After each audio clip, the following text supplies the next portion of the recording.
اللہ کریم قرآن مجید میں ارشاد فرماتا ہے، سورہ بقرہ میں دوسرے پارے آیت نمبر 222 میں ارشاد فرماتا ہے، ان اللہ یحب التوابین، اور بے شک اللہ پسند کرتا ہے بہت توبہ کرنے والوں کو۔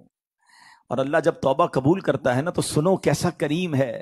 دنیا میں اگر ہمارا کوئی جرم ہو جائے نا، کوئی خطا ہو جائے، مثال کے طور پہ کسی کی پولیس میں کوئی رپورٹ درج کر دی جائے، تو جب بھی آپ کسی کا ریکارڈ نکالتے ہیں نا، بے شک وہ مقدمہ ختم بھی ہو گیا ہو، یا سزا ہو گئی ہو، یا سلو ہو گئی ہو، لیکن جب آپ بندے کا کریکٹر سرٹیفکیٹ نکالتے ہیں تو اس کا وہ جرم آ جاتا ہے کہ اس نے 10 سال پہلے یہ غلطی کی تھی، 15 سال پہلے اس پر یہ مقدمہ ہوا تھا۔ نہ لوگ بھولتے ہیں نہ دنیا بھولتی ہے، مگر دیکھو میرے رب کی شان کیسی ہے کہ اللہ ایسا کریم ہے، قرآن میں فرماتا ہے کہ جب اللہ توبہ قبول کرتا ہے تو صرف گناہ معاف نہیں فرماتا، گناہوں کو نیکیوں سے بدل دیتا ہے۔